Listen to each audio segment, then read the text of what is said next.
Bismillahirrahmanirrahim. Kita mulai saja. Assalamualaikum warahmatullahi wabarakatuh. Selamat siang semuanya. Selamat siang, Pak. Siang, Wabarakatuh siang, Pak. Pak.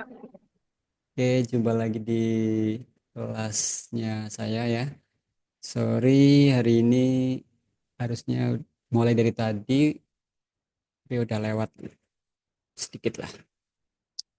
Baik, sudah ada 27 orang termasuk saya, berarti 26 ya. Masih banyak dong yang belum nih. Kalau nggak salah ada berapa ya kelas kita ya?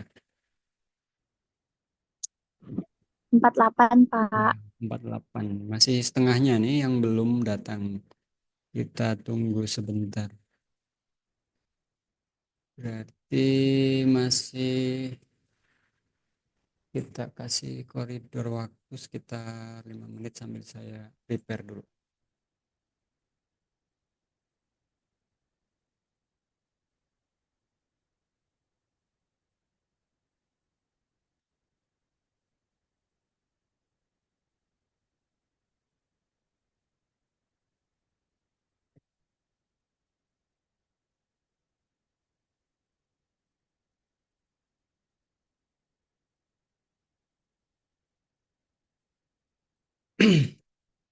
Oke lah, kita mulai aja ya. Share screen.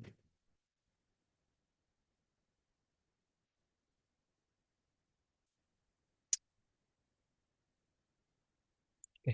Apakah sudah terlihat ongoing-nya? Ya. Kita hari ini akan belajar apa? Kita akan belajar tentang pengkodingan seperti biasa. Pengkodingan berbasis ICD 10. Untuk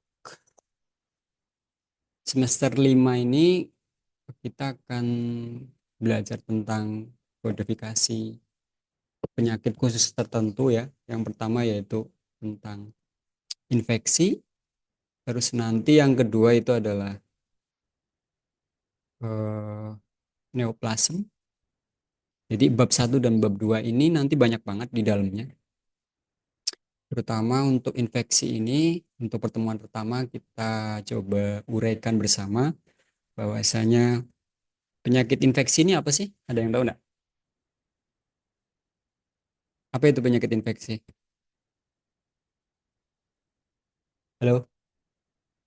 Yang disebabkan oleh mikroorganisme, Pak. Kayak virus, parasit, Ya, atau betul. bakteri. Karena nanti mikroorganisme sendiri itu kan kategorinya banyak ya. Saya sedikit agak unik di kurikulum saat ini yaitu ada perubahan di semester 5 dan 3. Kalau semester 3 itu untuk di pengenalan bab ini kalau tidak salah agak sedikit diubah yaitu terutama di pondasinya ya. Tapi nggak apa-apa lah. Untuk semester 5 karena saya melanjutkan dari setelah UTS. Nah, kemarin Pak Wagiran ya, beliau ya mengajarkan tentang infeksi. Sebentar saya ada WA dulu.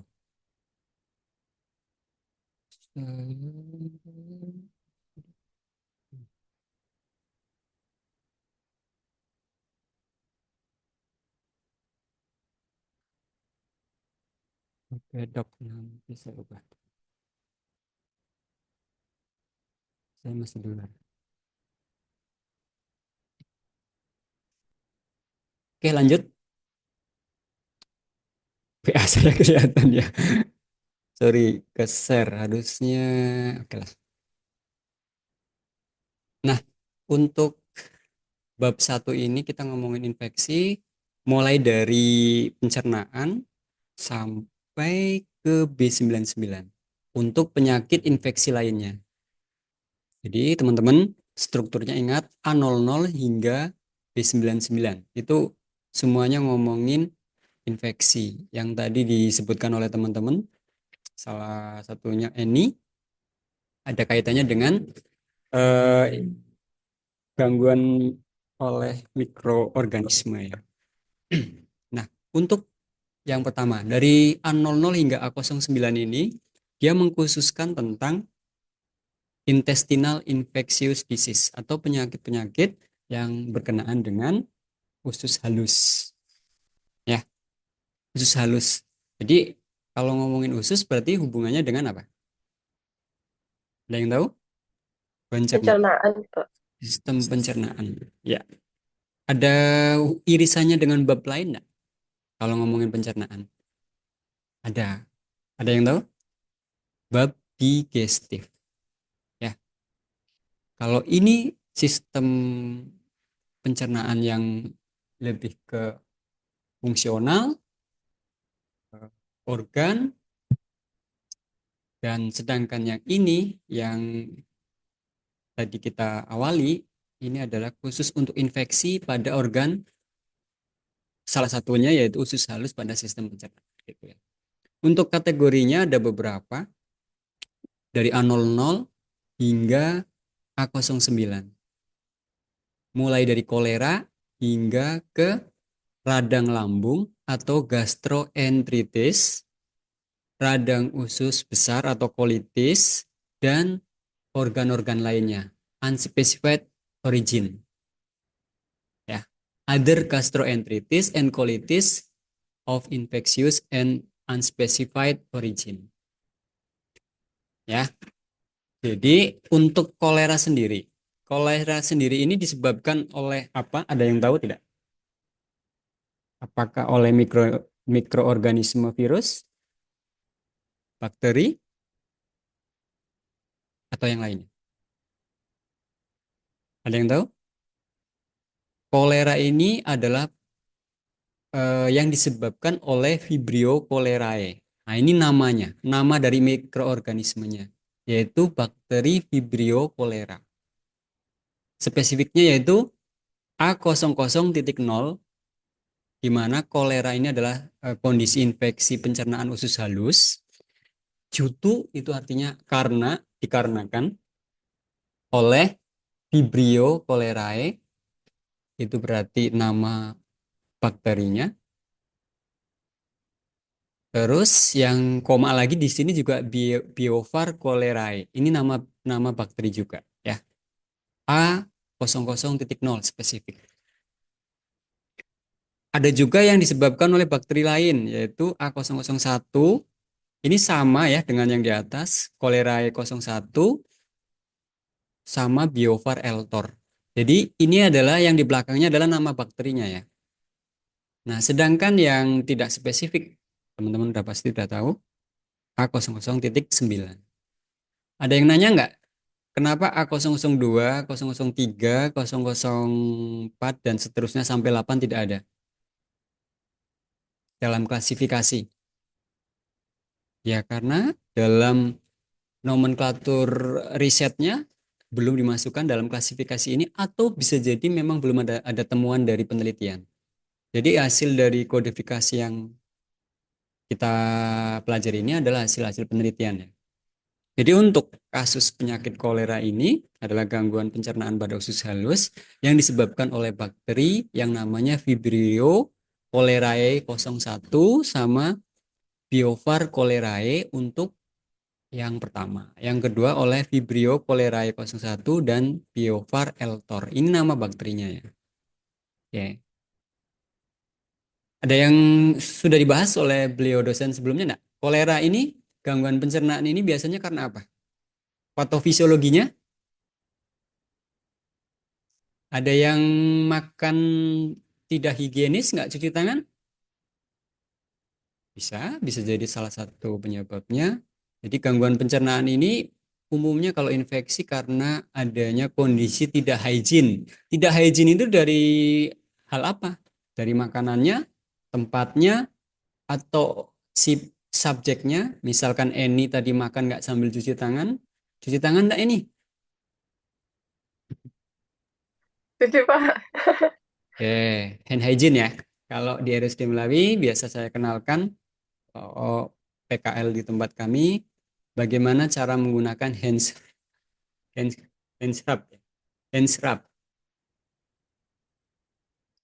Oke, lanjut A01 itu adalah tifoid dan paratifoid fever.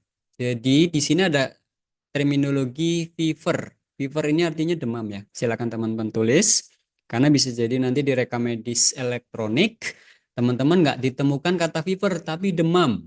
Misalkan pasien dengan diagnosis demam tifoid atau paratifoid ya. Jadi ini adalah nama dari penyakit infeksi juga. Untuk klasifikasinya sendiri ada 5, yaitu demam tifoid itu sendiri A01.0, terus ada juga paratifoid fever A, B, C, ya. Berarti yang A01.1 sampai A01.3. Nah, untuk bahasa gampangnya teman-teman mungkin pernah sering lah denger ya, tipes gitu ya. Ya kan? Nah, yang jadi menarik adalah tifoid ini disebabkan oleh apa? Ada yang tahu? Bakteri Salmonella typhi, Pak. Ya. Jadi selain kolera disebabkan bakteri, para tifoid dan tifoid ini juga oleh bakteri juga. Ya, masih berdekatan dengan yang A00. Untuk A01 juga disebabkan oleh bakteri Salmonella typhi. Tipenya ini ada A, B, C. Apa bedanya dengan yang A01.0? Dia lebih spesifik. Jadi klasifikasi bakteri kan terus-menerus terus. Seperti yang di awal saya bilang, adalah hasil riset atau penelitian. Ya. Lanjut ke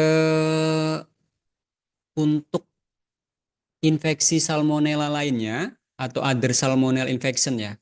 Ini salmonella tapi yang terjadi di enteritis. Enteritis berarti merujuk pada kondisi peradang pada lambung ya. Entero. Usus juga sih. Lebih spesifik pada usus, maaf. Maaf. Bukan lambung, lambung kan gaster. Ini disebabkan oleh salmonella. Tapi salmonellanya apa?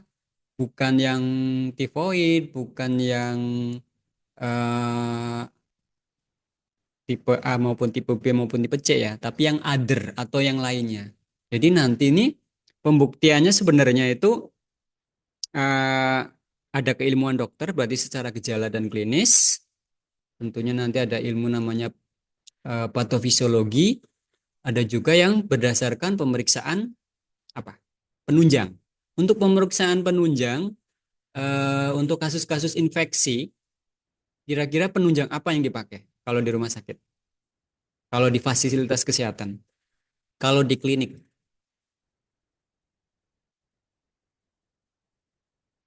kalau di dokter praktek, tempat praktek mandiri dokter. Apakah dalam penegakan diagnosis infeksi ini selalu menggunakan penunjang atau cukup dari gejala klinis, tanda dan gejala klinis? Kalau misalkan hubungannya dengan pencernaan usus biasanya contohnya apa? Muntah-muntah. Gejala pasien dengan gejala muntah mual setelah habis makan siang tanpa cuci tangan. Ya, terus jajan sembarangan anak-anak sekolah atau makan yang tidak hygiene dari alatnya, dari apa namanya? Bahannya, cara masaknya yang tidak hygiene gitu ya. Nah, kemudian terpapar oleh bakteri. Nah, ini ragamnya ya, ragam klasifikasinya Salmonella. Dan seterusnya ini kalau yang localized Salmonella infection ini khususannya adalah entar dulu. Yang enteritis berarti ditandain dengan adanya radang pada usus ya. Terus untuk sepsis ini peningkatan jumlah bakteri salmonellanya sangat ekstrim. Jadi kalau sampai ke sepsis ini biasanya penunjang labnya sangat intens. Misalkan hasil pemeriksaan dari apa ya? Kalau salmonella oh di darah atau di hasil kotoran manusianya. Kira-kira untuk menemukan bukti penunjang pemeriksaan adanya suatu bakteri yang kemudian untuk menguatkan sebuah kondisi infeksi yang disebut Salmonella sepsis. Pemeriksaannya di mana? Siti Aisyah. Apakah di darah? Apakah di gejala? Ataukah di feses dari si pasien, kotoran si pasien? Atau dari tempat dia makan? Yang untuk paling menguatkan. Yang Salmonella sepsis tuh ke Pak. Ya, sepsis kan ekstrim tadi saya bilang. Di darah nggak sih Pak? Kalau pencernaan akan lebih efektif biasanya kalau di kami ini di kotorannya. Atau dari muntahannya kalau dia pasien sempat muntah.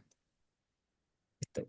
Jadi nanti pemeriksaan labnya untuk menguatkan bahwa sepsis ini eh, selain pemeriksaan darah ya, didukung dengan pemeriksaan hasil keluaran dari kondisi gejala pasiennya. Tuh ya. Tapi yang paling mendasar betul sih Siti darah, karena itu yang paling umum. Gitu. Cuman kalau temuan sepsis ini kan menyeluruh nanti. Ya. Terus selanjut yang A02.2 ini localized salmonella infection. Jadi dia ada penekanan pada kata-kata localized. Ini biasanya ini temuannya spesifik pada area eh, dari organ pasien tertentu. Misalkan di khusus halusnya tapi bagian tertentu gitu. Jadi ini klasifikasi ini jarang dipakai kalau rumah sakitnya kurang mendukung tindakan penunjangnya.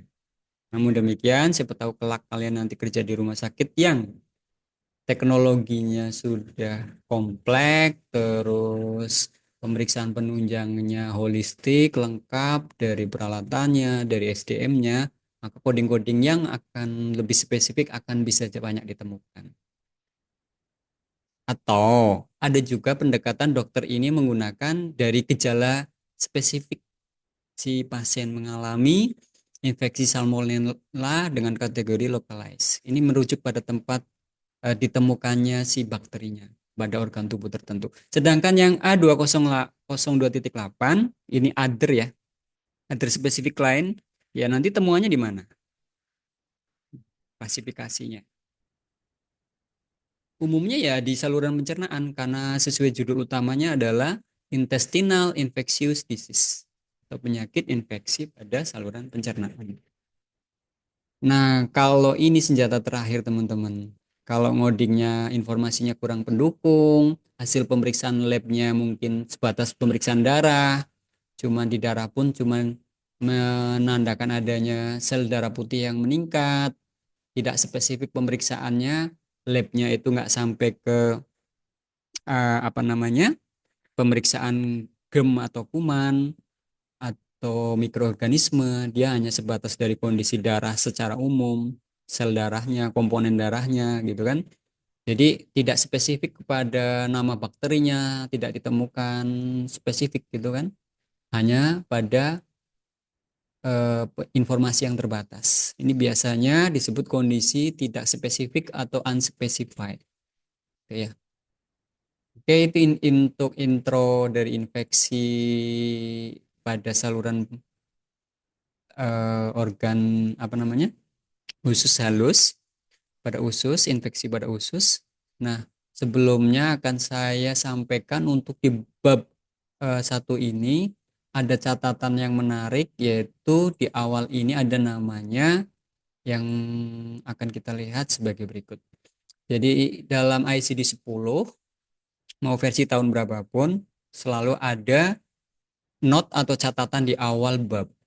Nah, untuk di awal bab ini jadi dia mengkhususkan untuk semua penyakit-penyakit yang disebabkan karena eh, penularan ya.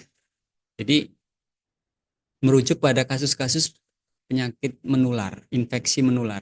Jadi disease generally recognized as communicable, transmissible, or transmissible.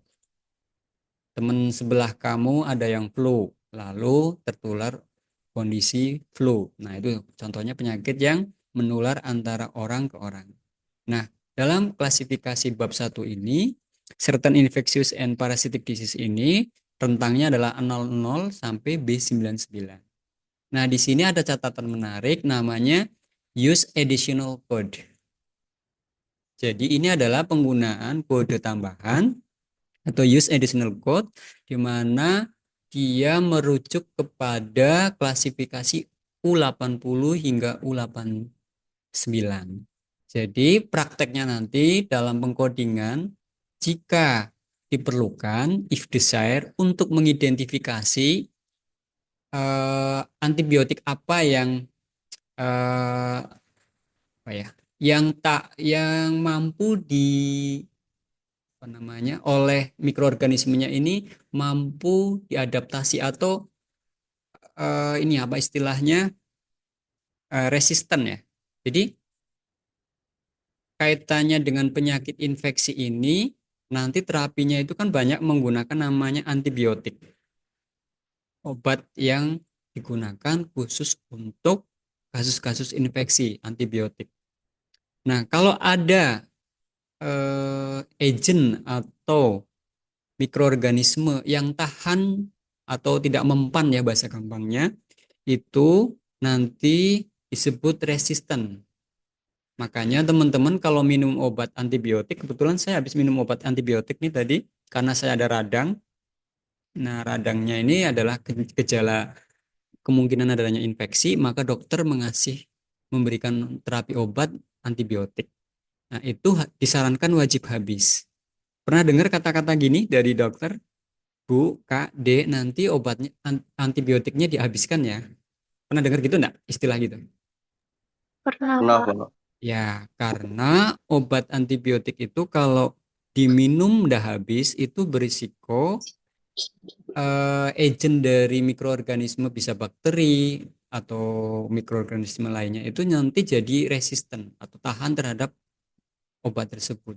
Misalkan antibiotiknya itu biasanya dikasih mulai dari yang misal resepnya 250 mg, tapi karena teman-teman minum obatnya nggak sampai selesai, nah itu jadi masalah.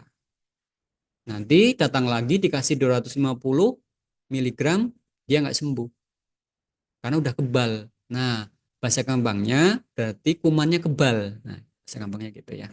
Nah, jika ada kondisi kumannya kebal ini, maka ada kode namanya eh, tambahan use additional code yaitu berada di U80 hingga 89. Jadi nanti jika ada kasus infeksi yang kemudian menyebabkan kekebalan pada si mikroorganismenya, kita cek di bab terakhir atau di kode rentang spesifiknya yaitu di U80 hingga U89. Dalam penggunaannya seperti apa, Pak? Kita cek. Nah, di sini ada namanya bab 22 yaitu Code for Special Purpose. Jadi kode yang digunakan untuk tujuan khusus tertentu. Isinya apa? Salah satunya yang dikaitkan dengan bab 1 yaitu U80 hingga U89. Kita cek sebentar, Pak. Nah, ini di bab 22, ini adalah bab yang beririsan dengan bab 1 khususnya bacterial agent resistant to antibiotik. Nah, jadi teman-teman, kalau disarankan oleh dokter untuk minum obat antibiotik sampai habis, itu bukan tanpa tujuan, tapi supaya kumannya tidak kebal dengan terapi obat yang diberikan di awal. Contohnya kasus-kasus yang banyak di Indonesia itu kasus TBC ya. Ada pernah dengar istilah TBC putus obat? Ada Ada, dengar enggak? Pak. Ada. Ada. TBMDR biasanya, Pak. Nah, TBMDR. Ya, betul. Dia jadi putus obat. Nggak selesai terapi 6 bulannya. Nah, nanti isinya apa nih, Pak? Yuk kita lihat sebelum kita panjang lebar di depan. Jadi khusus untuk use additional code atau kode tambahan ini eh, harus selalu menggunakan kode utamanya ya. Berarti this category should never be used in primary coding. Jadi nanti kalau teman-teman mengcoding kode U ini tidak bisa tiba-tiba ngoding kode U. Kalian harus merujuk kepada bab yang ada di bab 1 tadi, yang banyak banget ya. Jadi kode U80 hingga U89 ini adalah kayak sifatnya adalah kode penguat untuk kode yang ada di bab 1. Jadi kategori ini tidak boleh digunakan sendirian. This category should never be used in primary coding. Ya, ini digunakan untuk kode tambahan. They are provide for use as supplementary or additional code. Jadi kode tambahan. Nah, kalau BPJS itu contoh kasusnya use case di lapangan kelak nanti teman-teman, kode ini tidak dihitung sih oleh BPJS. Dia hanya sebagai penguat aja. Ketika ada seseorang putus obat TBMDR dibuktikan dengan kondisi pasien tidak sembuh dengan takaran obat awal lalu dinaikkan lagi resepnya, oh rupanya dia sudah kebal obat, maka dinaikkan statusnya. Ditandai dengan coding apa? Ada coding tambahannya, yaitu penggunaan U80 hingga 89. Klasifikasinya sendiri isinya apa aja, Pak? Nah, di sini nih. Jadi, agent atau bakteri yang mengalami kekebalan, ya, itu terhadap obat apa? Contohnya kalau untuk antibiotik kan penisilin ya umumnya. Penisilin atau antibiotik lainnya yang berhubungan ini mulai dari klasifikasi U80.0 sampai U80.8. Cuma tiga Pak? Iya. Karena memang ini additional code atau kode tambahan. Pelan-pelan mohon dicerna teman-teman. Coding ini tidak bisa digunakan sendirian ya. Coding sendiri punya pasangan kayak gitu ya. Tapi ini pasangannya bukan pasangan yang esteris, dejer esteris ya. Tapi ini pasangan yang penguat gitu. Menguatkan kondisi. Kalau bakterinya misalkan kebal terhadap penisilin maka U80.0. Ada juga untuk antibiotik metisilin ya. Itu U80.1. Terus kalau yang lainnya other ya. Kan bisa jadi nanti ada penemuan terbaru obat antibiotik lainnya. Nah, ini yang U80.8. Terus yang U81 ini adalah jadi kebal mikroorganisme mikroorganisme penyebab infeksinya itu kebal terhadap apa?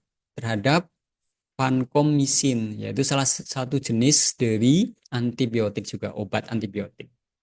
Untuk klasifikasi di U81 ini cuma ada dua ya. Vancomycin itu sendiri sama selain vancomycin atau other vancomycin. Nanti praktiknya gimana Pak? Jadi nanti praktiknya adalah jika dokter menerangkan bahwasanya pasien ini kondisi resisten terhadap antibiotik vancomycin. Nah, jadi teman-teman dalam mengkoding penyakit infeksi ada kode tambahan nih.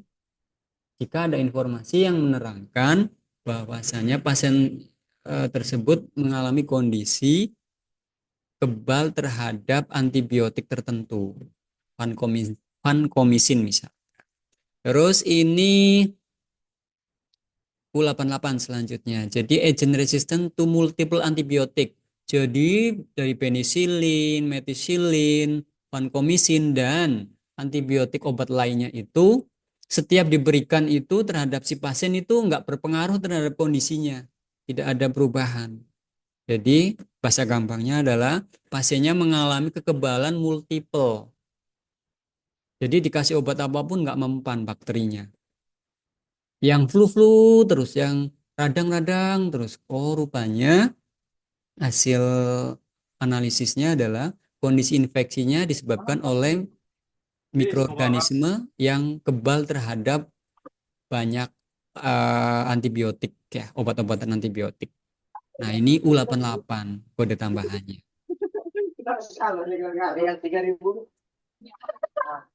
Oke. Di kode tambahnya U88. Oke, terakhir yaitu U89. Jadi mikroorganismenya ini kebal terhadap apa?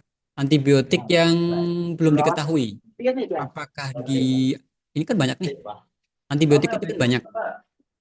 Nah, ini eh, hasil pemeriksaannya itu belum, tenaga kesehatan belum tahu apakah ini kebal terhadap antibiotik A, B, C dan seterusnya atau gimana.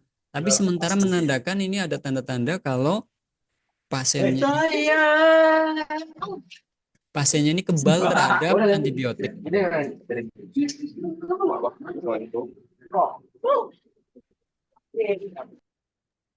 Bocor, bocor. Oke, bocor antibiotiknya. Oke ya, U80 sampai U89 ini perlu dicatat ya. Jadi kode tambahan, additional code, tapi nggak boleh digunakan sendirian. Never be used primary coding, tidak boleh jadikan coding utama. Dia adalah coding tambahan. Kembali ke bab awal, certain infectious and parasitic disease. Nah, ini use additional code. Untuk include-nya tadi udah, use additional code-nya sudah. Selanjutnya nih, pengecualian. Jadi kalau ngomongin infeksi itu ada pengecualian ya dalam klasifikasi, kode klasifikasi. Jadi kalau untuk coding yang berkenaan dengan eh, apa ini? Carrier or suspected carrier infectious disease atau penyakit yang apa ya namanya? Saya mau menerangkan gini. Jadi ada kondisi seseorang itu menjadi pembawa atau penyebar penyakit tertentu. Tapi dia hasil pemeriksaannya dia tidak apa-apa gitu. Contohnya siapa ya? Di antara kita ini karena hidupnya tidak higienis, misal di tubuh kita ada bakteri nggak sih sebenarnya? Ada Ada apa? banyak Ada kan? apa? Pak. Ya, contoh Ada. yang sering paling dengar apa? Escherichia Bakteri coli. Yakult tuh, Pak. Iya, Bakteri Yakult, Pak, udah ada, Pak. Ya, contohnya bakteri baik ya. Escherichia coli, bukan apa tuh? Kalau yang di Yakult apa namanya ya? Saya lupa. Pokoknya Lactobacillus apa tuh, Pak? ya, Lactobacillus. ya. Dia restrain yang dikendalikan jumlahnya, diambil manfaatnya sehingga bisa digunakan untuk membantu pencernaan bahkan. Gitu ya. Jadi intinya adalah orang yang membawa mikroorganisme tapi kemudian dia tidak, bisa jadi dia ada gejala, bisa jadi dia tidak menunjukkan gejala. Nah, dalam kondisi tersebut disebut namanya carrier or suspected carrier. Jadi seseorang yang terpapar oleh mikroorganisme tertentu atau parasit tertentu atau penyebab penyakit tertentu, infeksi tertentu ya. Nah, ini di codingnya Z22. Larinya ke kode Z bukan di bab 1, makanya pengecualian namanya. Nah, yang lainnya ini dikaitkan dengan kandungan obstetrik. Jadi pasien-pasien persalinan atau pasca persalinan seperti pertemuan di semester 4 kemarin, adanya temuan komplikasi pada orang hamil, persalinan dan nifas, ditemukan adanya infeksi yang disebut uh, dengan certain localized infection atau infeksi tertentu ya yang dikaitkan dengan persalinan, itu larinya ke O98. Sedangkan yang khusus lainnya ini adalah pada bayi baru lahir. Jadi kalau ada bayi baru lahir lalu dia langsung terpapar dengan kondisi infeksi tertentu, misalkan dalam hal ini adalah tetanus neonatorum, sifilis bawaan atau kongenital sifilis, penyakit seks menular ya, seksual menular, terus infeksi bakteri gonokokal pasca persalinan atau persalinan itu sendiri. Jadi bayi lahir langsung terpapar infeksi, terus bahkan bayi baru lahir langsung ketular HIV contohnya. Ini larinya ke kode P35 sampai dengan P39. Ya. Mungkin Pak, coba kita langsung cek masing-masing ya. Tapi sebelum cek masing-masing, ini juga ada pengecualian dari bab 1 untuk infeksi itu ya, penyakit kondisi pernafasan. Jadi untuk pernafasan, infeksi pernafasan itu dikhususkan pada tapi yang akut ya. Akut itu berarti tidak ada riwayat, sifatnya tiba-tiba gitu kan. Nah, ini larinya ke J00 hingga J22. Jadi tidak ada infeksi yang kalau kronis itu nanti larinya ke bab 1 gitu. Contohnya yang pertama kode Z ini berarti larinya ke kode Z. Nah, nih bloknya banyak banget. Jadi infeksi pembawa infeksi. Apakah kalian pernah nyium anak kecil nak?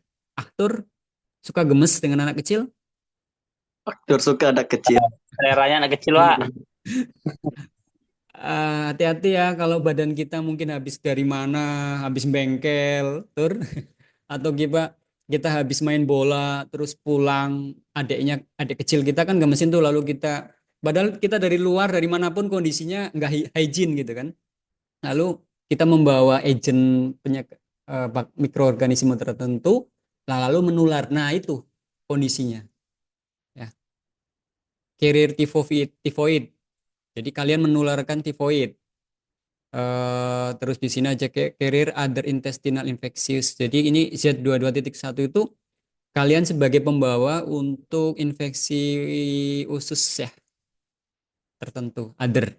Terus difteri, kalian menyebabkan penyakit difteri, membawa carrier. Nggak sengaja, kita nggak tahu gitu loh.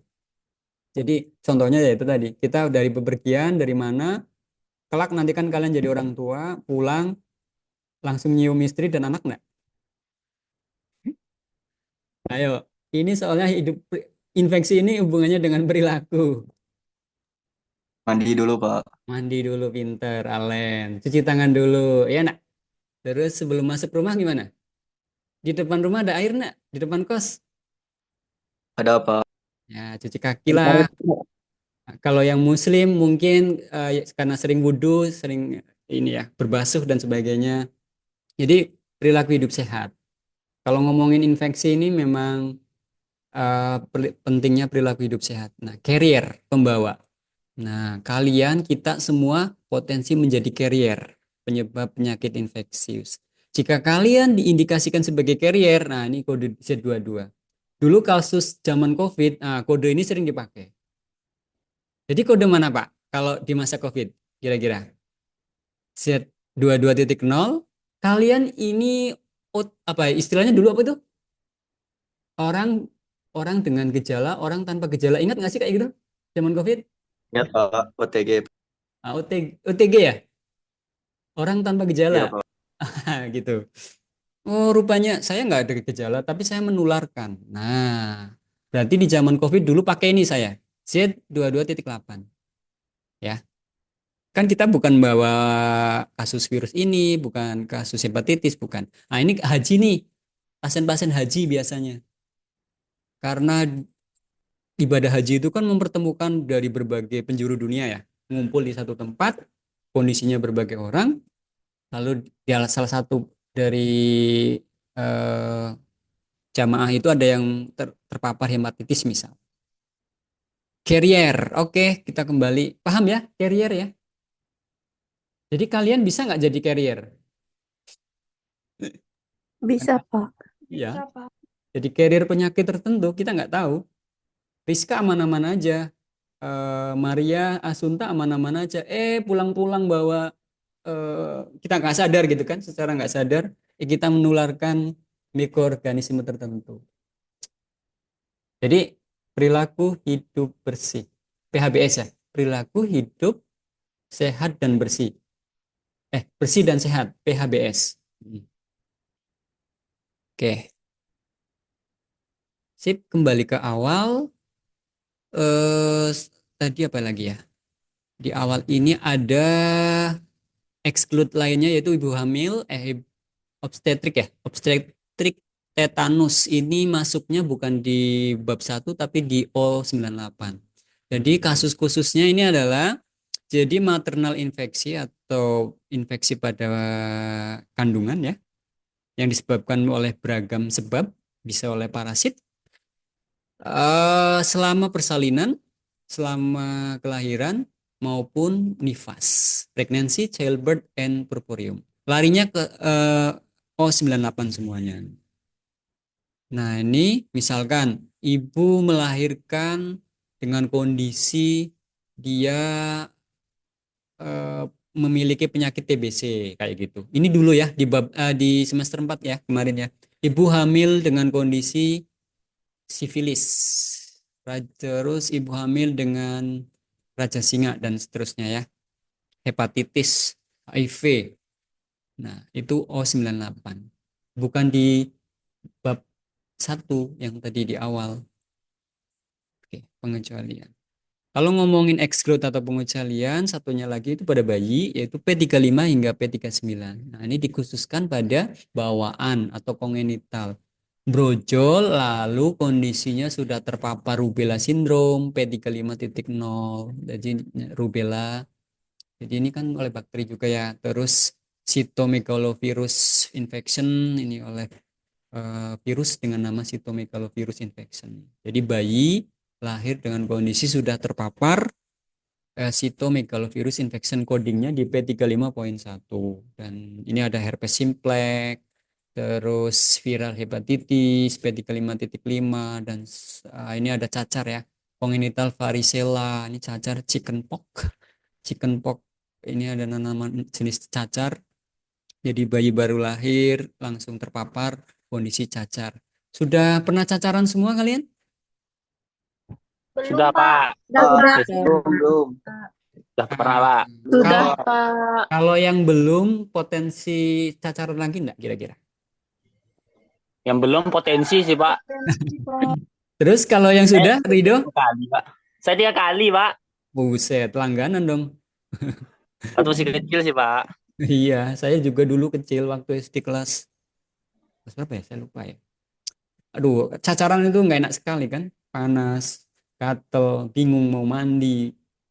Tapi Pokoknya. ada kok yang kayak Mandi abang air saya biru, Pak. Dulu, Pak. Mandi air yang PK, Pak. Oh Atau mandi iya, air iya, gitu, Pak. pengkangnya. Nah. Betul. Apa Rizka tadi? itu Pak, kan itu abang saya sampai mau umur 30 belum kena cacar itu kayaknya enggak kena ke Pak. Alhamdulillah, semoga enggak. Kalau kekebalan tubuhnya bagus ya, itu kan kekebalan tubuh kita yang dipertaruhkan. Intinya Ya, Pak. kalau teman-teman sudah kena, dia punya modality atau kemampuan pertahanan tubuh lebih baik dibanding yang belum. Tapi kan tetap bisa kena nggak Pak? Ya tetap. Kalau kekebalan tubuh misalkan orang, contohnya Pak, orang kena HIV, HIV tahu kan?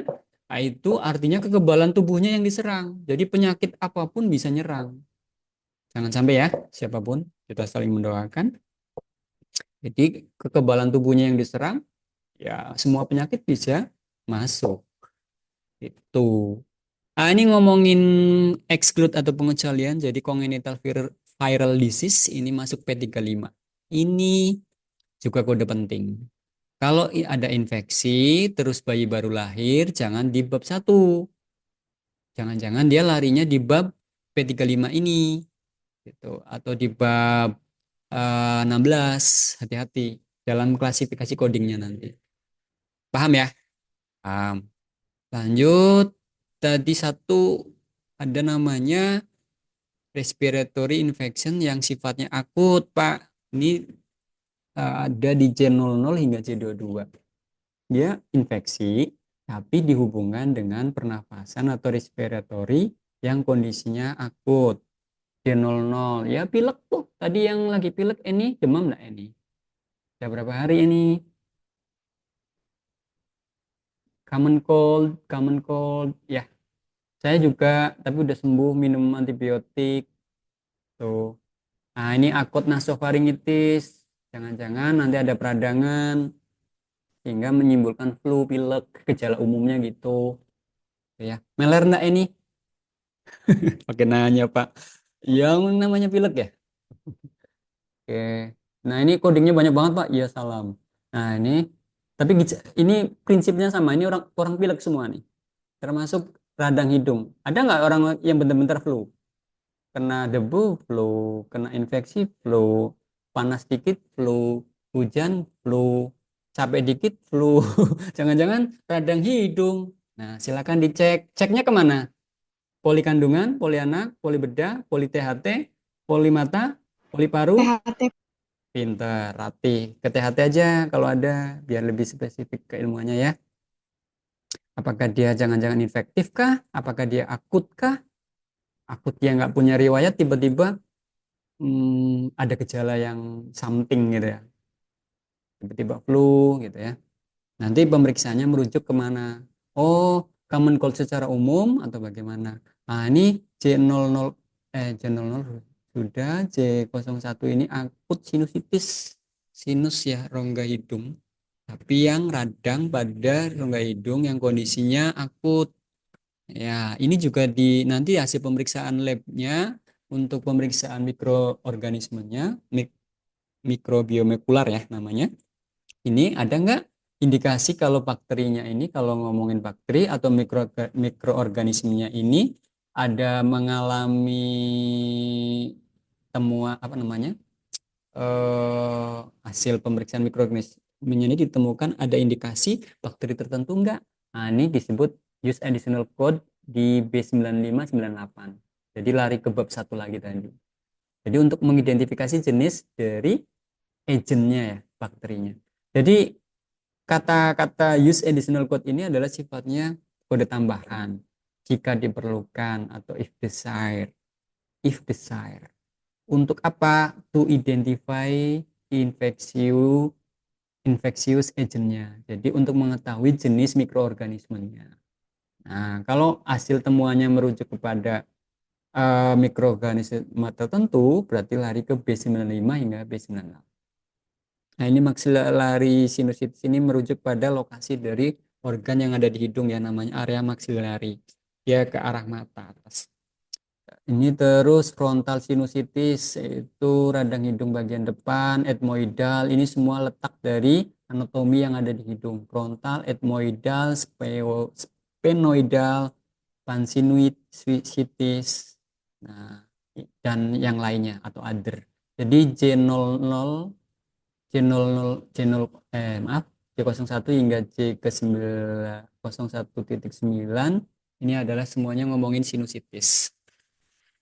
Nah, ini faringitis dan seterusnya ya. Oke, ini kondisi-kondisi yang potensinya disebabkan karena adanya infeksi oleh agen mikroorganisme tertentu yang perlu dicek. Oke, saya sendiri lagi radang di pangkal dari tenggorokan. Biasanya saya minum antibiotik. Sebetulnya antibiotik itu nggak bagus kalau terlalu sering. Cuman kondisi tertentu biar tidak mengganggu aktivitas, saya minta resep dokter untuk diberi antibiotik tertentu. Misalkan kalau saya biasanya Efgetroses ya, merek dagang sih itu. Dia mengandung antibiotik apa ya, saya lupa. Intinya adalah antibiotik untuk anti-inflamasi atau peradangan. Siapa yang hari ini habis minum obat? Ada yang sakit selain Eni? Eni Tidak suka ada. siapa yang suka lembur? Ngembun malam, hati-hati ya, kekebalan tubuh kita dipertaruhkan di sana. Teman-teman kalau yang suka ngembun, enggak Pak, saya baik-baik aja nih. Ya mungkin karena kalian masih muda, kekebalan tubuhnya aman-aman aja. Tapi nanti di masa tua, seumuran saya, bisa jadi panen. Panen apa? Panen kondisi kebalikan dari masa muda. Jadi kalau di masa muda terlalu mengabaikan kesehatan, kesehatan dari kebersihan tubuh. Kebersihan tubuh kan melibatkan banyak aspek ya.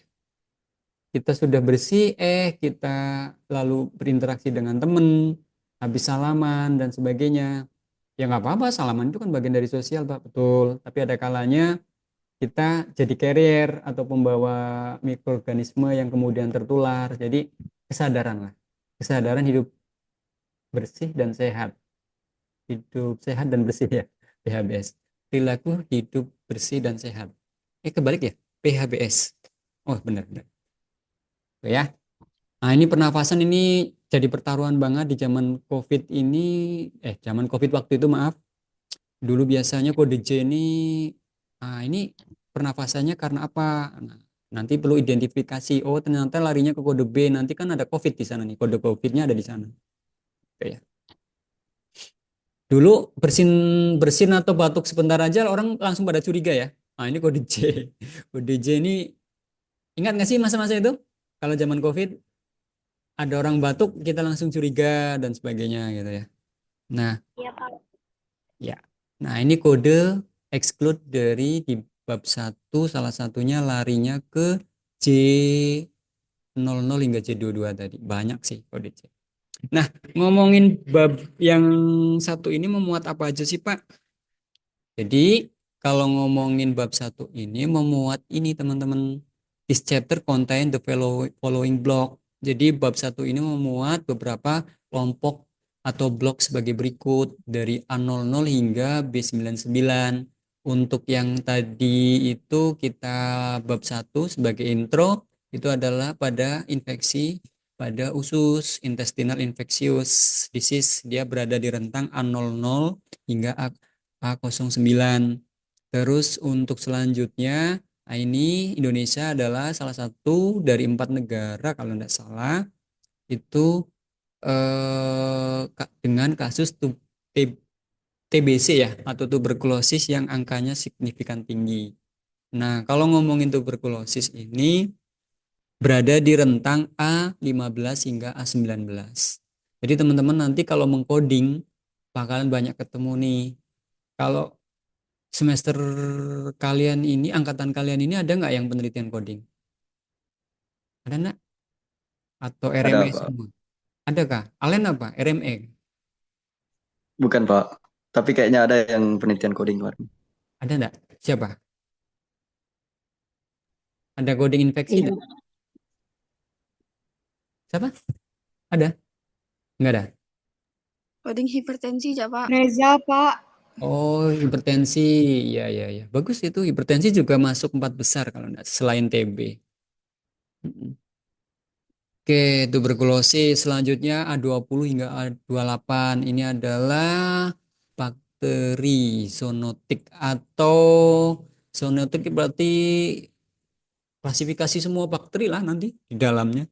Jadi berbagai bakteri. Jadi berbagai bakteri yang kemudian menyebabkan infeksi ini dikelompokkan dalam A20 hingga A28. Certain zoonotic bacterial disease di dalamnya nih gengnya lah ya. Zoonotic bacterial. Nanti di dalamnya banyak banget bakteri. Boleh lah ngintip sebentar dalamnya tuh. Ah, bubonic plague ini terus antrak ini kan nama-nama bakteri nih, brucellosis, terus rabbit ini bakteri yang disebabkan karena gigitan dari tikus atau hewan-hewan pengerat ya, terus erysipeloid dan sebagainya. Itu terus blok lainnya selanjutnya yaitu untuk other ini bacterial disease lainnya ya. Terus ini infeksi with predominantly sexual mode transmission. Jadi penyakit-penyakit yang lebih umum disebabkan karena perilaku seksual menular. Gimana sih? Penyakit seksual menular, maaf. Tuh, ini masuknya di A50 hingga A64. Berarti apakah HIV nanti masuk ke sini? Ayo. Apakah HIV masuk di A50 A64 enggak? Sup. Kalau ngomongin sexual mode transmission iya, tapi kalau untuk bakterinya bisa untuk apa namanya virusnya ada di blok B. Cuman kita lihat kalau kaitannya dengan perilaku penyakit seksual menular, aduh kok saya ini ya mual ya. Bentar, wait. Belum makan ya Pak? Kurang minum kayaknya. Haus. Di sini panas, di Melawi sedang panas benar. Kalian panas enggak? Sama, Pak. Panas, Pak. Oke, sampai Sedang panas jumpa. Pak. Semoga nggak terlalu. Itu sering dari pagi sampai malam ketemu pagi lagi, Pak. Ya suhunya belakangan, bukan belakangan, kayaknya memang ekstrim bener, Pak. Kadang panas banget, kadang dingin banget. Hati-hati ya dengan kondisi kekebalan tubuh teman-teman. Apalagi kita ngomongin infeksi kan banyak nih. Kalau di masa-masa kayak gini nih biasanya orang mudah radang, mudah flu, mudah pilek, batuk pilek, common cold dan sebagainya itu ya. Oke, ini khusus untuk infeksi yang dikaitkan dengan predominantly sexual mode transmission. Jadi biasanya karena perilaku seksual seksual menular ya, penyakit-penyakit seksual menular nih. Ada sifilis dan sebagainya. Oke, terus untuk spirochetal ini juga bakteri, tapi kategorinya adalah spirochetal kelompoknya. Terus Chlamydiae, ini bakteri juga, rickettsiosis dan seterusnya ya. Mungkin yang menarik sebelumnya ini aja deh, karena yang TB dulu deh. Yang TB ini karena di Indonesia cukup tinggi. Jadi untuk A15 hingga A19 ini jadi infeksi yang disebabkan oleh bakteri apa namanya teman-teman? TBC. Mycobacterium tuberculosis. Nah, silakan buka buku kalian sama persis. Jadi teman-teman yang sudah punya buku diakses. Jadi untuk TBC ini disebutkan dalam halaman awal untuk bab 1 di blok A15 A19 di mana khusus tuberkulosis. Kalau teman-teman mau meneliti coding tentang tuberkulosis tapi berbasis RME, nanti ada namanya RME rekam medis elektronik bridging dengan SITB, Sistem Informasi Tuberkulosis punya Kemenkes. Itu juga ada. Nah, nanti pemeriksaannya itu sampai ke TEMSI ya, tuberkulosis mikro, saya lupa, pokoknya mikrobakterium tuberkulosis lah. Jadi dia spesifik untuk memastikan bahwasanya si pasien itu memang mengidap TBC, diindikasikan dengan adanya temuan bakteri. Ya, selain itu juga ada namanya bakteri Mycobacterium bovis. Ini juga penyebab dari TBC. Tapi kalau TBC bawaan pada bayi kongenital, bayi baru lahir itu larinya ke kode P37.0. Terus kalau dia TBC yang terjadi pada orang HIV, karena orang HIV kan kekebalan tubuhnya menurun ya, human immunodeficiency atau kondisi penurunan kekebalan tubuh seseorang, itu disebut HIV. HIV singkatan dari apa? Human immunodeficiency. Ya, bacanya human atau human?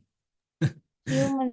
Ya, Human. silakan teman-teman diingat apa itu HIV, human immunodeficiency atau kondisi seseorang yang mengalami penurunan kekebalan tubuh. Nah, ketika kekebalan tubuhnya menurun, seseorang ini bisa terpapar berbagai penyakit, salah satunya tuberkulosis. Kodingnya B20.0 gitu teman-teman.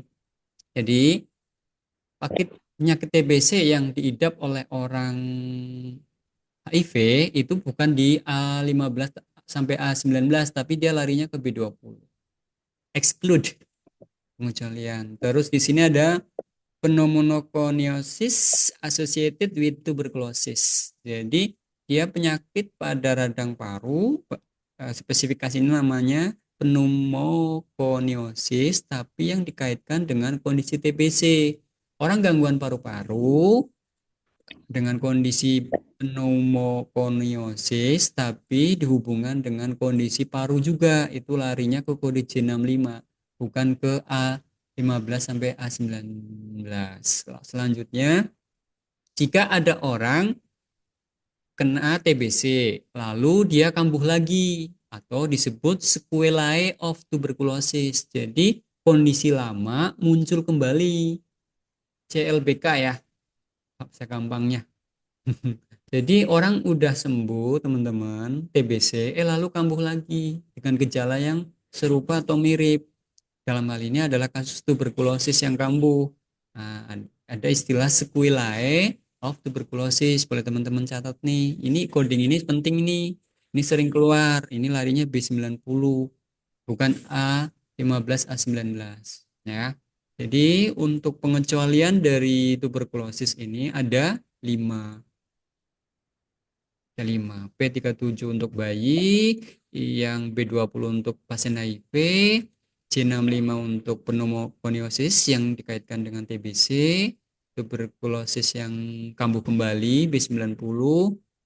Nah, ini orang TBC disertai kondisi dia adanya temuan material di paru-parunya itu silika atau kayak endapan-endapan kaca. Biasanya pekerja-pekerja bangunan yang biasa ngelola asbes atau mengelola mengolah material-material tertentu yang mengandung silika kemudian terhirup dalam jangka waktu lama karena aktivitasnya kemudian menyebabkan gangguan masalah di parunya. Itu disebut silikotuberkulosis.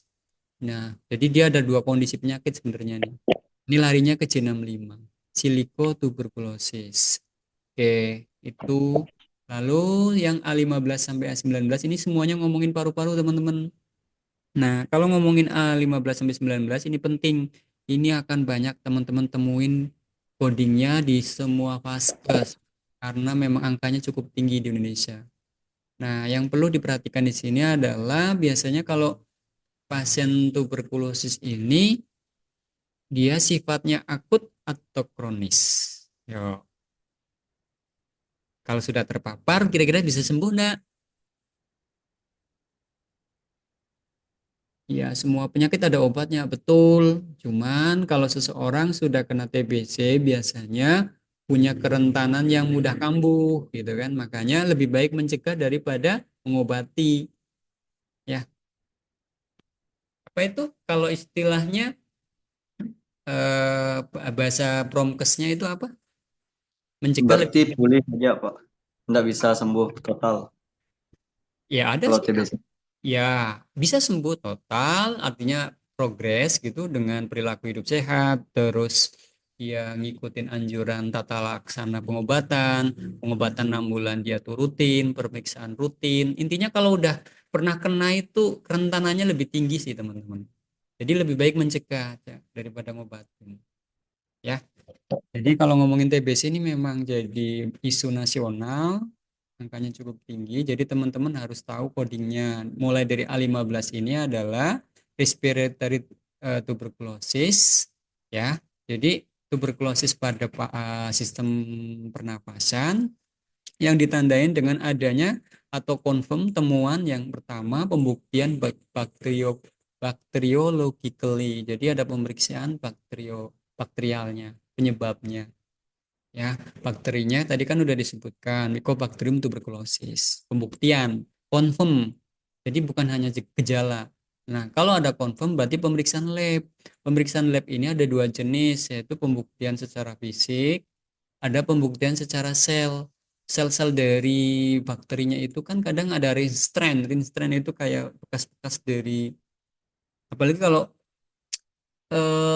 yang udah lama terus kambuh lagi atau dia ini baru gejala tapi belum yakin. Nah, makanya pemeriksaan bacteriologically dan histologically ini adalah sebetulnya pemeriksaan yang lebih holistik ya, sampai ke diambil dari sputumnya atau dahaknya dari si pasien lalu dianalisis di lab oleh orang-orang analis ya, untuk memastikan bahwa pasiennya ini confirm, terbukti, confirmed bahwasanya pasien tersebut memang terpapar bakteri tuberkulosis. Bakterinya nyata, temuan-temuan dari pemeriksaan selnya bahkan sel dari si mikroorganismenya itu. Nah, untuk A15 ini mulai dari A15.0, ini bedanya apa? Di sini ini pembuktiannya dari mana, teman-teman? Di sini pemeriksaannya dari sputum atau dahaknya. Jadi kalau pasien ditegakkan diagnosis paru, dibuktikan tuberculosis of lung ini berarti lung kan paru ya? Sepakat ya? Jadi ini TBC paru. Emang TBC bisa terjadi di mana aja? Pulang, Pak. Ya, TBC tulang dan organ-organ lainnya, Ellen. Bahkan TBC di rambut bisa enggak? Bisa, walaupun jarang. Ekstrim gitu kan. Di kulit bisa. Nah, umumnya di paru karena organ yang termasuk rentan di kita adalah paru. Kapan kalian berhenti nggak boleh Pak ngomong gitu. Kita apapun masalahnya jangan pernah berhenti nafas. Itu itu sih film SpongeBob ya. Tetaplah bernapas. Oh ya, tetaplah bernafas Ellen. Apapun masalahmu tetaplah bernafas ya Ellen ya.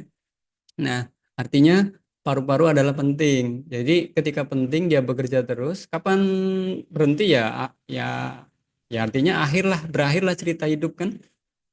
Nah, organ vital poinnya di situ. Jadi paru adalah organ vital yang mudah terpapar oleh tuberkulosis. Makanya disebut tuberculosis of lung atau TBC paru. Ini pembuktiannya dengan pemeriksaan mikroskop. Kalau mikroskop berarti dilihat oleh siapa? Oleh analis ataupun with or without. Jadi dengan ataupun tanpa ya dilakukan kultur. Ini apa maksudnya, Pak? Jadi ingat dicatat nih, kultur itu adalah diambil dahaknya seputum dari si orang yang diduga TBC, lalu seputumnya itu dahaknya dibawa ke lab, dimasukkan ke sebuah alat tertentu, biasanya kayak cawan, lalu dimasukkan ke kayak apa ya? Kalian pokoknya kalau orang-orang lab itu bayangkan nanti ada semacam media khusus untuk membiakan itu bahasa gampangnya apa ya? Menernak dari jenis bakterinya itu. Nanti bakteri itu diberi obat tertentu, antibiotik tertentu, dia akan resisten ataupun tahan atau tidak tahan terhadap obat apa gitu. Jadi nanti ini namanya kultur, diambil sampelnya sampai ke pemeriksaan kultur dari bakterinya. Ya, jadi terkonfirmasi dengan dahak eh, dengan pemeriksaan mikroskopi baik dengan secara kultur maupun tanpa kultur, with or without kultur. Jadi membiarkan bakterinya itu dibawa ke lab, dianalisa, itu bahasa gampangnya lah. Nah itu A50 A15.0 maaf. Wah ini subnya banyak banget ya. Tuberkulosis bronkiektasis, fibrosis of lung, pneumonia, pneumotoraks, jadi dia di paru-paru dan dada, terkonfirmasi secara pemeriksaan mikroskopi baik dengan ataupun tidak secara kultur. Mungkin selanjutnya tuberkulosis yang hanya dipastikan dengan adanya kultur, pemeriksaan bakteri secara kultur, dibiarkan. Analoginya gini, bakterinya itu diambil kecil-kecil ya bakterinya kan, lalu dibawa ke lab, lalu dihidupkan dulu, dianalisa gitu, dilokalisir gitu loh. Ada yang punya calon pendamping hidup analis? Nanti kalau punya calon pendamping analis yaitu dia salah satu kompetensinya melakukan kultur mikroorganisme salah satunya bakteri ini ya, Mycobacterium tuberculosis. Hati-hati ya kalau punya pasangan analis, harus higienis. Pulang-pulang kerja jangan langsung KIS, bahaya nanti terpapar. Makanya mereka biasanya pakai APD kan, alat pelindung diri yang ketat. Sebetulnya orang yang kerja, kita calon-calon orang yang kerja di rumah sakit kan, kerja di fasilitas kesehatan kan, potensi terpapar nggak? Infeksi nggak? Sangat. Potensi, Pak. Iya, Ya, Pak, potensi. di Ya, Pak. pendaftaran ketemu pasien paru, di pendaftaran ngurusin pasien TBC, risiko nggak? Risiko. Ya, nak. Makanya kita adalah calon-calon pejuangnya untuk mempertahankan diri dari serangan gempuran mikroorganisme. Codingnya banyak banget soalnya kalau ngomongin coding infeksi ini codingnya banyak banget serius. Maka saya pilihkan yang seksi-seksi aja. Kalau A15 sampai A19 ini seksi banget karena kasusnya banyak banget. Jadi ingat dicatat lagi A15.1 ini adalah pembuktiannya dengan pemeriksaan kultur only. Baik kultur only, jangan pernah mengcoding A15.1 jika tidak ada pemeriksaan lab dengan kekhususan kultur only. Ya, teman-teman ya. Jadi bakterinya diambil, dipisahkan, lalu dianalisis. Jadi pemeriksaan sampai ke bakterinya, nggak hanya manusianya. Bakteri si penyebab penyakit TBC si pasiennya. Oke, terus yang 5.2 ini, sampai jam 2 ya, saya A15.2 ini dia adalah pemeriksaan sel bakterinya, histologically. Ini semuanya orang lab nih. Dan spesialis patologi klinis sama spesialis patologi klinis saja ya. PK ya. Dokter spesialis patologi klinis SPK. Confirm itu artinya dibuktikan ya, boleh dicatat. Confirm, dibuktikan by dengan, confirm by apa? Pembedanya gitu. Rita dan teman-teman semuanya. Pemeriksaan TBC ini beragam. Salah satunya ada culture only. Culture only di lab ya. Saya asam lambungnya naik nih. Dari tadi saya bersendawa ya. Nah, yang A15.3 ini tidak terkonfirmasi ya secara spesifik, baik dia kultur maupun histologically. Kapan kita menggunakan coding A15.3 ini?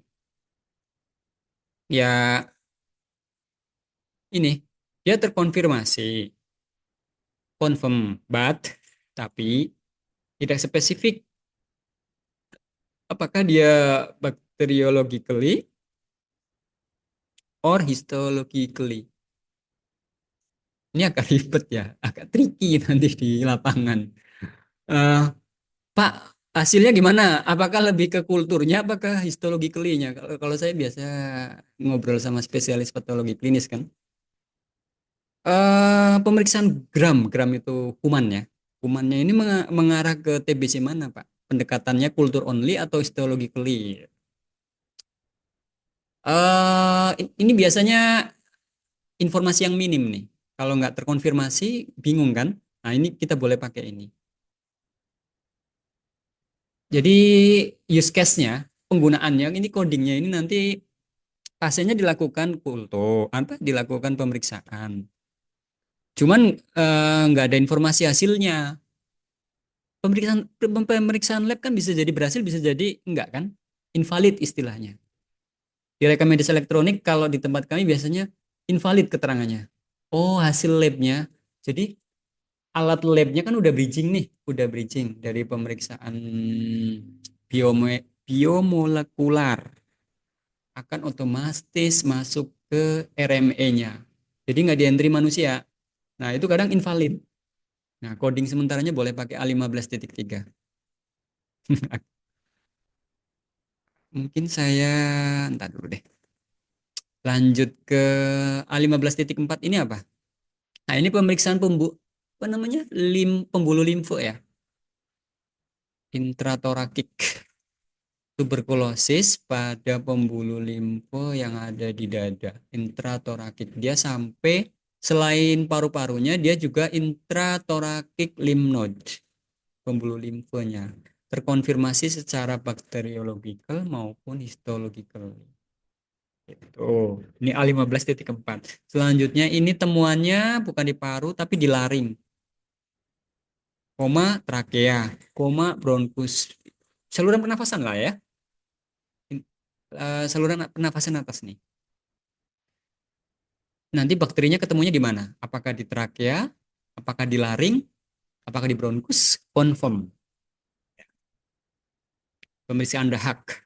Terus A15.6 kita lagi ngomongin semua lagi ngomongin TBC nih ya. Nah, ini pleura. Ini juga dilakukan pemeriksaan lab apakah dia terkonfirmasi bakteriologically maupun histologically. Oke, terus kalau yang primary respiratory tuberculosis ini adalah secara keseluruhan ya, nggak spesifik pada area tertentu. Kalau ini kan paru A15.1. Ini paru juga sampai 3. A15.1 sampai A15.3 ini semua lokasinya di paru. Sedangkan A15.4 ini di intratorakik atau rongga dalam dari dada, di mana dia spesifiknya pada node ya, titik limfe, area limfe. Terus yang ini laring, trachea dan bronkus. Jadi letak temuan bakterinya itu di mana? Confirmnya di mana? Terus ini pada pleura, lapisan pelapis dari paru-paru ya. Pleurisi. Terus ini pada keseluruhan. A15.7. Primary, all. Saluran pernafasan.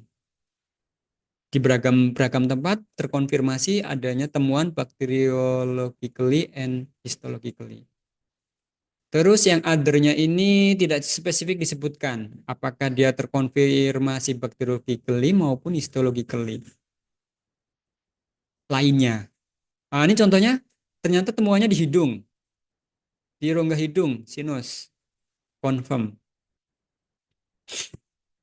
Kalau ngomongin paru-paru ini agak ngeri sebenarnya nih, karena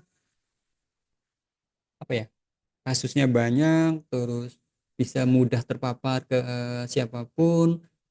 Ya mungkin hari ini kita kekebalan tubuhnya baik, tapi kadang-kadang turun. Pas lagi turun lalu keserang, terpapar maksudnya, tertular maksudnya. Nah, jadi semua berisiko. Oke, yang terakhir unspecified lah, gampang nggak usah saya terangkan.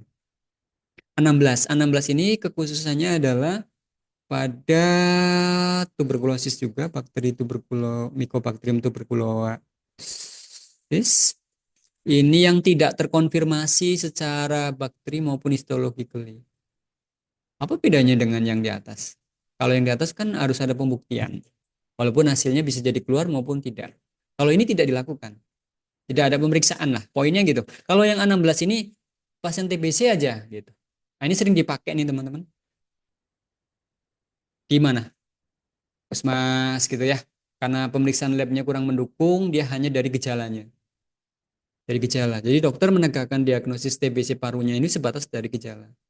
Nah, ini TBC paru, tapi kondisinya negatif. Pemeriksaan bakteriologinya tidak dilakukan ya, atau tidak ada. Nah, gitu. Terus kalau ini pemeriksaannya tidak selesai, not done, tidak selesai. Kasusnya pada apa ya? Contohnya. Jadi dia pasien TBC paru, tuberkulosis of lung. Terus pemeriksaannya tidak paripurna ya.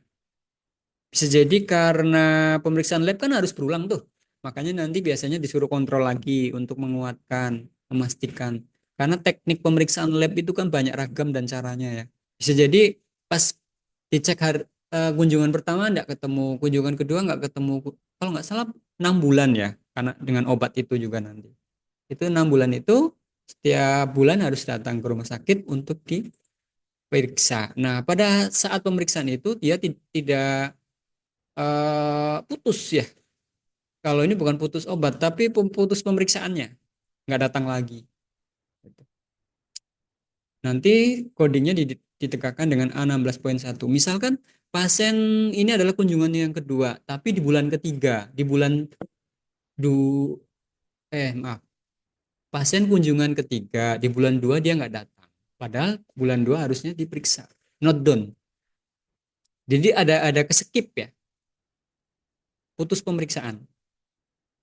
Dalam hal ini adalah pemeriksaan labnya. A16.1, A16.2 ini adalah TBC paru juga tanpa disebutkan pemeriksaannya baik bakteri maupun histological. Not confirmation. Bukan, tidak disebutkan ya. Bisa jadi karena misalkan dari vaskes satu ke vaskes lain kan kadang kalau itulah pentingnya rekam medis elektronik. Kalau rekam medis elektronik datanya sudah saling terhubung, saling lengkap, ini menghindarin salah satunya informasi ini ya, without mention, tidak disebutkan. Nanti kan kita bisa lihat historinya sebenarnya. Makanya ada namanya sistem informasi tuberkulosis yang terbridging dengan RME. Tuh. Karena salah satunya itu tadi untuk spesifik coding dilihat dari historinya. Kalau ini kan untuk kondisi yang without mention tidak disebutkan. Lanjut ke A16.3, ini intratorakik kalau tadi di lung atau paru. Kalau ini tidak disebutkan juga without mention bacteriological histology confirmation. Letaknya di hilar. Hilar ini bagian dari paru-paru, intratorakik, rongga dalam dari dada, terus mediastinal, tracheobronchial, ini lokasi-lokasi dari area pernafasan dada ya. Nah, ini nanti eh, hasil pemeriksaannya bagaimana? Not other specified NOS without mention bacteriological or histological confirmation. A16.4 ini di laring, tenggorokan, kerongkongan, terus di cabang dari paru-paru itu. Ini merujuk pada tempat ya, tapi yang without mention tidak disebutkan pemeriksaan bacteriological maupun histological confirmation. Terus A16.5 ini spesifik pada lapisan dari paru, tapi konteksnya sama yaitu without mention. Terus yang selanjutnya respiratory tuberculosis without mention juga, tapi ini yang keseluruhan ya, primary respiratory. Terus A16.8 ini sering dipakai kode ini jika dia datang pasiennya informasinya kita minim, tapi kalau ada rujukannya tersebut bahwa sudah ada pemeriksaan sebelumnya, jangan pernah milih kode ini sih. Spesifikasinya bagaimana? Apakah dia lari ke A15 atau kok masih ini ya, masih belum jelas gitu. A16 bisa jadi dipakai. Terus terakhir A16.9. Nah, ini pilihan terakhir banget. Pokoknya TBC paru aja gitu contohnya. Atau TBC aja. TBC kan macam-macam. Bisa jadi TBC paru, TBC organ lainnya ya. Nah, selanjutnya yang A17 sampai 19 ini adalah dikaitkan dengan kondisi lain.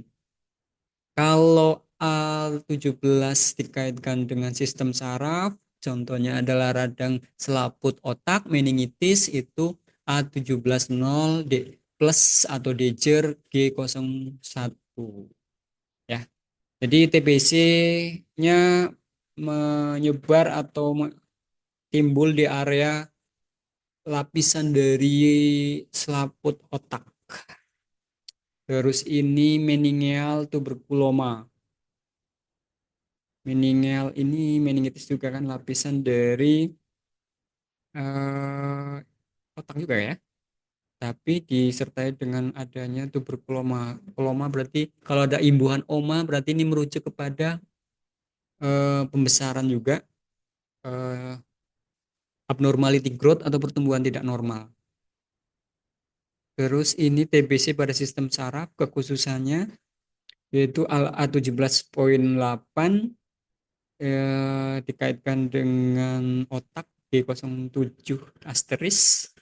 Jadi Dejer ini adalah penyebabnya, sedangkan asteris ini adalah akibatnya, sebab akibat, penyebab dan hasilnya atau manifestasinya.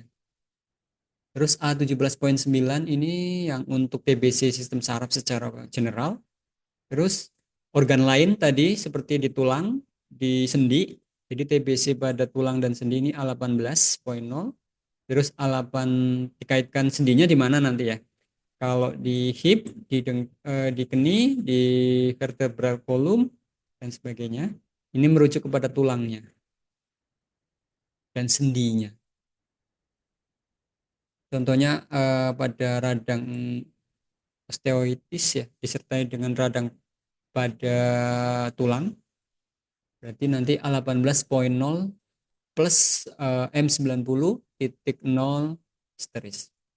Oke, selanjutnya pada sistem perkemihan, bisa menyerang organ perkemihan manusia, mulai dari bladernya, kandung kemih, serviks, leher rahim bahkan, terus ginjal, Terus organ genital dari pria, male genital organ. Jadi organ genital laki-laki ini bisa juga kena TBC.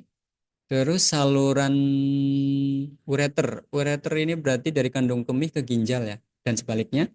Berarti nanti dia ini TBC-nya terjadi di organ ureter. Berarti nanti codingnya A18.1 plus N29.1 asterisk. Untuk A18.2 ini adalah pada pembuluh limfonya. Terjadi dimanapun, yang penting pada pembuluh limfo. Ini berarti tuberkulosis periferal limfoadenopati. Terus yang A18.3 ini adalah pada usus halus, juga kena TBC bisa. Peritoneum ini lapisan dinding perut. Terus mesenteric gland ini adalah kelenjar-kelenjar yang ada di dinding perut ya, yang seperti aliran sungai itu yang warna merah-merah. Mesenteric, pembuluh darah nih. Jadi TBC-nya bisa terjadi di beragam tempat. Terus ini pada kulit. Jadi TBC juga terjadi di kulit ya. Skin and subcutaneous tissue A18.4. Terus pada mata A18.5 TBC terjadi pada mata Pak. Iya, ternyata ada. Codingnya ada dua ya. Selalu kalau di organ ini biasanya selalu dua. A18.5 contohnya pada ini nih, mana nih? Iridocyliatis berarti pada irisnya, bagian dari mata. A18.5 plus H22.0 dan seterusnya pada telinga bahkan. Pada kelenjar ginjal, adrenal glands, terus dan organ spesifik lainnya. Ada 5 kelompok di sini. Endokardium berarti otot dari jantung, itu bisa kena TBC juga. Miokardium otot jantung itu sendiri. Esophagus kerongkongan. Perikardium ini otot-otot yang ada di jantung juga. Ini kelenjar tiroid, itu juga bisa kena TBC. Ngeri ya TBC ya. Ada juga TBC miliari yang terakhir. TBC miliari ini apa sih Pak? TBC miliari ini kekhususannya adalah ini. Kita coba search. TBC miliari ini adalah dia itu sampai ke ininya ya, sel-selnya ya, organ tertentu. Jadi dia spesifik kepada granuloma formation of various organ miliary. Namanya agak susah sih menjelaskannya ini. Kalau yang miliary ini biasanya disebabkan oleh Mycobacterium tuberculosis juga, cuman spesifik pada namanya miliary tuberculosis.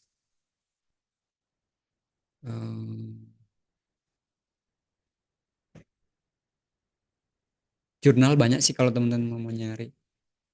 Dia spesifik namanya memang.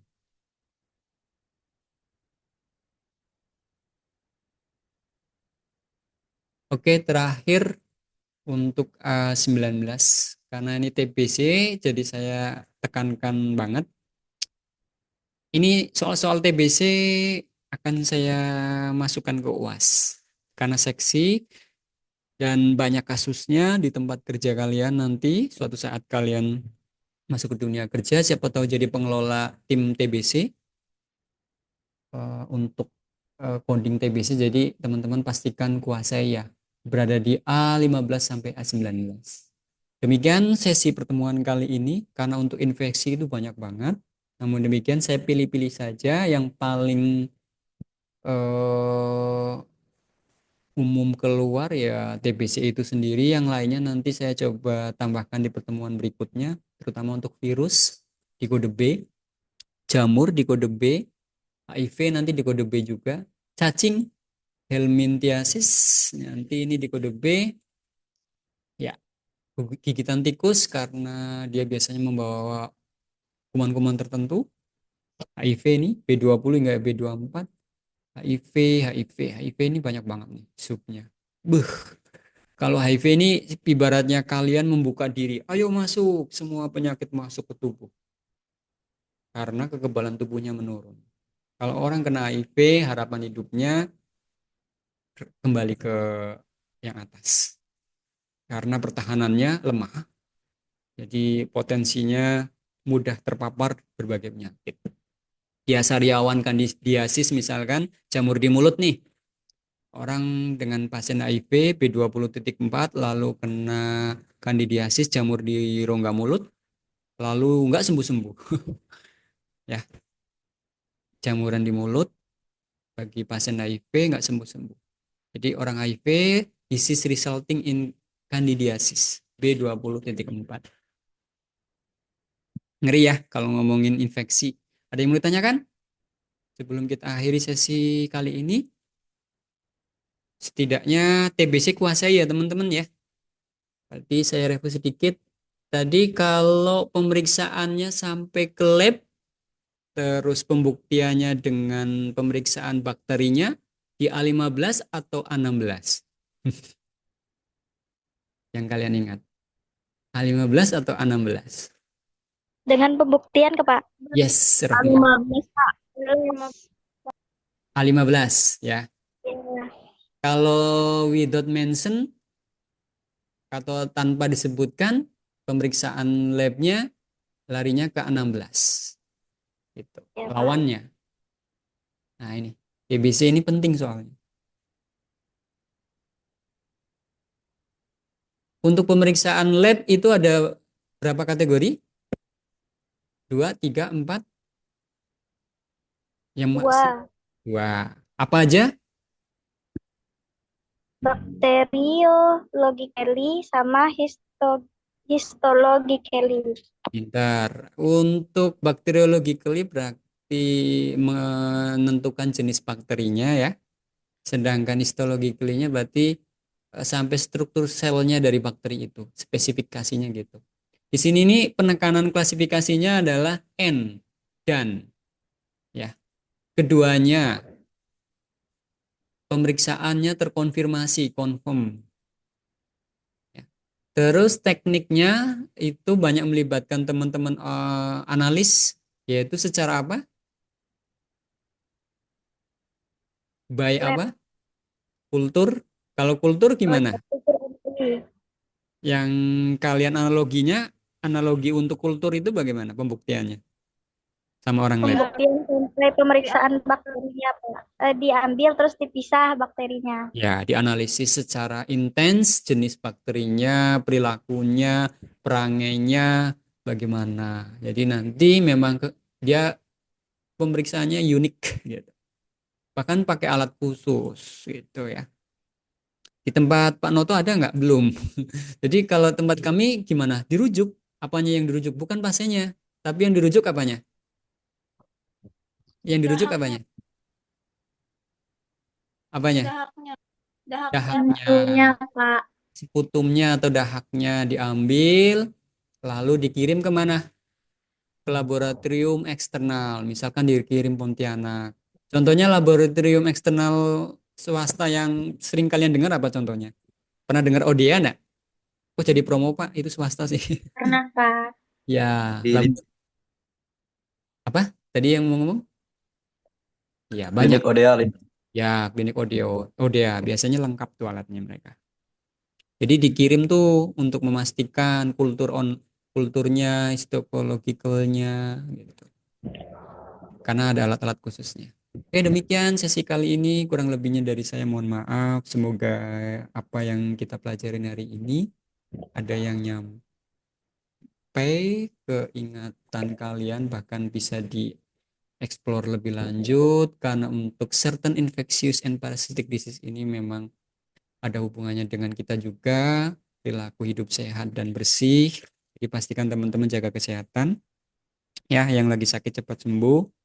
Saya juga lagi radang nih tenggorokannya, bisa jadi karena memang adanya kuman yang kemudian menimbulkan infeksi. Kalau ngomongin infeksi itu ada di bab 1 dari A00 hingga B99. Penyebabnya banyak, mulai dari bakteri, virus, dan berbagai kuman lainnya. Termasuk nanti ada cacing di pertemuan berikutnya, ada serangga-serangga tertentu. Kalau serangga tertentu contohnya apa ya? Kutu ya. Kutu nanti ada codingnya di kode B. Oke, saya tutup. Assalamualaikum warahmatullahi wabarakatuh. Selamat siang. Sampai ketemu di sesi berikutnya. Waalaikumsalam warahmatullahi wabarakatuh. Waalaikumsalam Makasih, warahmatullahi Pak. wabarakatuh. Selamat siang, Pak. Makasih, Selamat Pak. siang, Pak. Terima kasih, Pak. Terima kasih, Pak.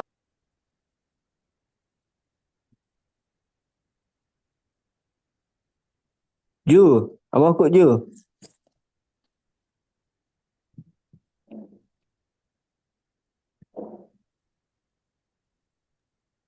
Rumah. Puji.